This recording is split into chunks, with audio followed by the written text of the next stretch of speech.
La pénurie est un problème largement généralisé dans le monde entier et qui a des liens avec tous les aspects de la carrière. La valorisation des études et du métier, les conditions de travail, la pénibilité, particulièrement en début et en fin de carrière.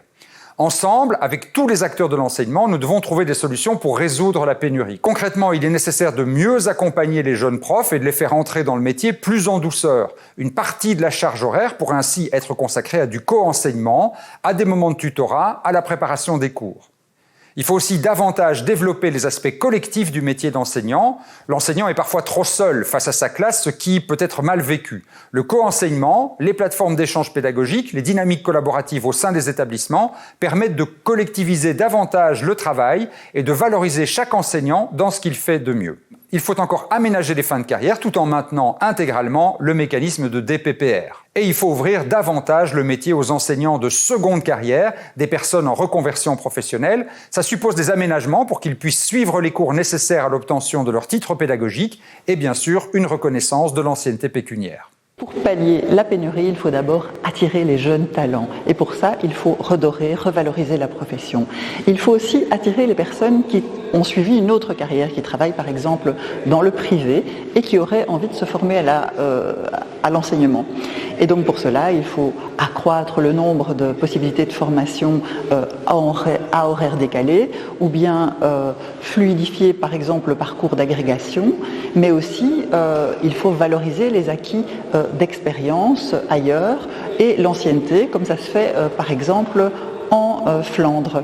Il faut aussi et surtout retenir les enseignants qui exercent actuellement dans les écoles et pour ça il faut outiller les jeunes enseignants et cesser d'envoyer les enseignants les moins expérimentés dans les écoles plus difficiles. Au contraire, il faut y attirer les meilleurs enseignants et les reconnaître éventuellement par l'octroi d'une prime de reconnaissance. Le constat de la dévalorisation des acteurs de l'enseignement doit être mis en regard des missions essentielles et croissantes que l'on confie à l'institution scolaire. Pour être outillés, les jeunes enseignants doivent avant tout être correctement formés et préparés aux réalités de terrain. En début de carrière, il faut les accompagner en aménageant les premières années. Nous souhaitons garantir à chaque enseignant des conditions équitables de travail. Donc 1, il faut un dispositif d'accompagnement minimal et 2, l'harmonisation des dispositifs statutaires entre les différents réseaux. Il faut porter la réflexion des statuts en début de parcours, possibilités de mobilité et sur les facteurs de précarité. Pour cela, nous voulons définir un barème tenant compte de la réforme de la formation initiale des enseignants et ajuster les modalités du décret titre et fonction pour renforcer l'attractivité des fonctions en pénurie critique. Plus loin, cette dévalorisation tient aussi à la place qu'occupe l'école dans la société. Il est urgent de connecter, de reconnecter l'école à son environnement, ouverte sur le monde culturel, associatif, sportif.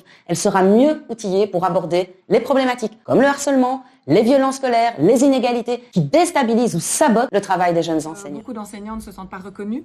On est en plus dans une société qui évolue, qui se complexifie, avec des enfants rois qui sont eux-mêmes issus de parents ex-enfants rois, qui en veulent beaucoup tout de suite, ou alors au contraire des parents qui se désinvestissent de l'école, et donc ce sont des situations difficiles à gérer. Comment alors attirer vers la fonction? Eh bien, par différentes mesures. Il n'y a pas une solution miracle, il faut aligner plusieurs mesures. En voici quelques-unes. D'abord, valoriser la nouvelle formation initiale en 4 ans par un barème spécifique, le 401 entre le 301 et le 501. Permettre aussi de valoriser l'ancienneté de ceux qui veulent devenir enseignants mais qui ont une autre carrière précédemment. On sait aussi que le bien-être à l'école passe par du soutien aux enseignants et pourquoi pas des éducateurs en primaire. Il n'y en a pas pour le moment, ça pourrait vraiment être une bonne mesure d'accompagnement. Le monde de l'enseignement est victime d'un discours ambiant extrêmement négatif sur la qualité des apprentissages, la charge de travail, les congés ou les résultats dans les études internationales. Ce discours, sans nuance, a érodé l'image du métier et la motivation des enseignants.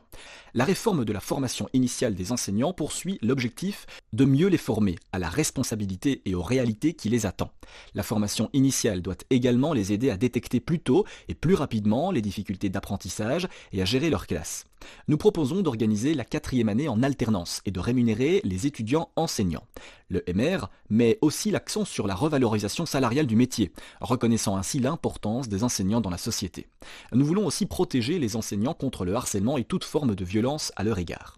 Nous souhaitons enfin qu'à l'inscription, la signature du projet d'établissement ou du ROI de l'école ne soit pas une simple formalité pour les parents, mais bien un réel engagement quant au respect de toutes les règles et de toutes les personnes qui fréquentent l'école.